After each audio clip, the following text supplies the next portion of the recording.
నేను ఒక విద్యార్థిగా గ్రూప్ 2కి 2016 నుంచి చదువుతున్నానన్నా. నేను ఒక నిరుద్యోగిని. నాకు 2016లోనే నిరుద్యోగిగా ఫెయిల్ అవ్వలేదన్నా, ఉద్యోగస్తురాలిగా మారటానికి ప్రయత్నించాను.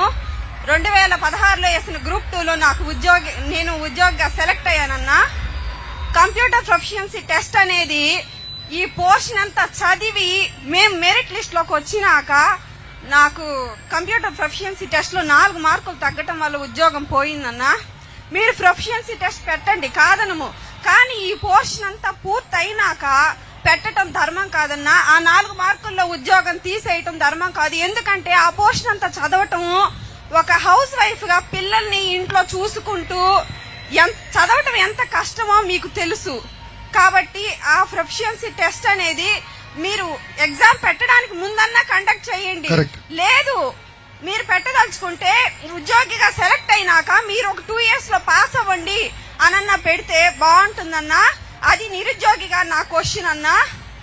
నెక్స్ట్, మా భర్త ఉద్యోగిగా పనిచేస్తున్నారన్నా గవర్నమెంట్ లో.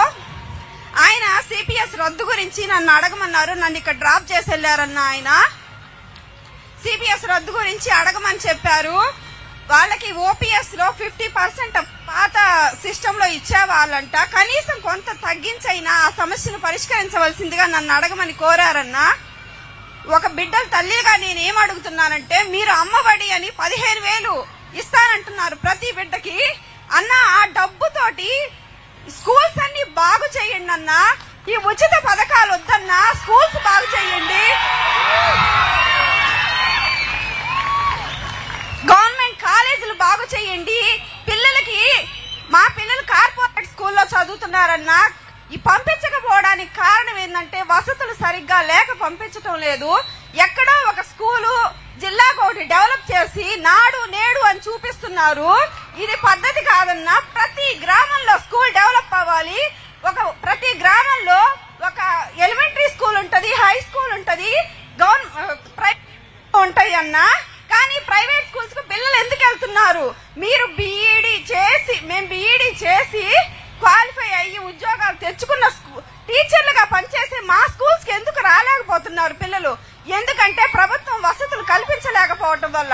మీరు ఆ వసతులు కల్పించాలి. డబ్బులన్నీ పెట్టి పిల్లలకి ఉచితంగా 15,000 ఇచ్చే బదులు వాళ్ళకి ఫ్రీ భోజనం పెట్టండి. ఆ మధ్యాహ్న పథకం చాలా మంచి పథకమే. ఆ పథకాన్ని అమలు చేయండి, కాదనము. అలాగే స్కూల్స్ అన్ని బాగు చేసి మేము గవర్నమెంట్ స్కూల్స్ కే మా పిల్లల్ని పంపించాలి అనేలా తల్లిదండ్రులు ప్రిపేర్ చేయండి అన్నా. మేము బీవీ నగర్ లో ఉంటాం. మా బీవీ నగర్ పక్కనే కేఎన్ఆర్ స్కూల్ అని ఒక స్కూల్ ఉందన్నా. అది ప్రైవేట్ స్కూల్ కాదు, గవర్నమెంట్ స్కూలే. కానీ ఆ స్కూల్లో స్టాఫ్ ఎలా ఉంటదంటే అడ్మిషన్లు అయిపోయినాయి అని బోర్డు పెడతారన్న బయట. అంత పర్ఫెక్ట్ గా వాళ్ళు మంచి స్కోర్ తీసుకొస్తారన్న కేఎన్ఆర్ స్కూల్లో. అలా రాష్ట్రంలోని ప్రతి గ్రామంలో ప్రతి స్కూల్ కూడా డెవలప్ అవ్వాలన్నా. అప్పుడు ఈ డిఎస్సి అనేది మీరు మెగా డిఎస్సి ఇచ్చినందుకు ఫలితం దక్కుతుందన్నా. నిరుద్యోగిత అనేది కూడా పోతుంది. స్కూల్స్ డెవలప్ అయినప్పుడు ప్రతి ఎంప్లాయ్కి, ప్రతి నిరుద్యోగికి కూడా ఉద్యోగం వస్తుంది. డిఎస్సి కోసం ఎదురు చూసే వాళ్ళు ఎంతో మంది ఉన్నారు. నేను చెప్తాను. 4వ ప్రశ్న ఏంటమ్మా? 4వ ప్రశ్న రైతుల గురించి అడగాలనుకుంటున్నానన్నా. మీరు ఉపాధి హామీ పనులు అన్నా, గవర్నమెంట్ వాళ్ళు ఉపాధి హామీ పనులని 100 రోజుల పనులు తీసుకొస్తున్నారు. ఆ ఉపాధి హామీ పనుల్లో నాణ్యంగా పనులు జరగటం లేదన్నా. ఆ పనుల్ని గ్రామ అభివృద్ధికి అనుసంధానించి గవర్నమెంట్ వచ్చిన వెంటనే ప్రతి గ్రామాన్ని గాంధీ గారు చెప్పినట్టు డెవలప్ చేయాలన్నా. మ్యాన్ పవర్ ని గ్రామ అభివృద్ధి కోసం వినియోగించండి. ఏదో పనుల పేరుతోటి వాళ్ళని 10 గంటల దాకా కాసేపు మాట్లాడుకొని ఆ మట్టి అటెత్తిపోసి ఇటెత్తిపోసి గుంటలు పెడుతున్నారన్నా చెరువులంతా. అలా కాకుండా గ్రామ అభివృద్ధి కోసం మీరు ఆ ఉపాధి హామీ పనుల్ని లింక్ చేయండి అన్నా. దానికి తోడు రైతులకి కూలీలు దొరకటం లేదన్నా ఉపాధి హామీ పనులు. చెల్లమ్మ, ఒక మొదటి విషయం, తెలుగుదేశం పార్టీ ఎప్పుడు అధికారంలో ఉన్నా డిఎస్సీలు ఏర్పాటు చేసి ప్రభుత్వ ఉద్యోగాలన్నీ భర్తీ చేస్తున్నాం.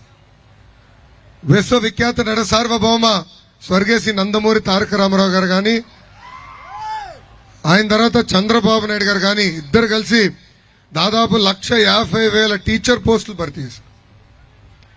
మిగతా వచ్చిన అధికారులందరూ కూడా చూస్తే, క్షమించాలి, దాని తర్వాత వచ్చిన ముఖ్యమంత్రులందరూ చూస్తే కేవలం 80,000 పోస్టులు భర్తీ చేశారు. అంటే ఒక క్రమశిక్షణ, ఒక పట్టుదలతో మేము ప్రభుత్వ పోస్టులని భర్తీ చేశాం.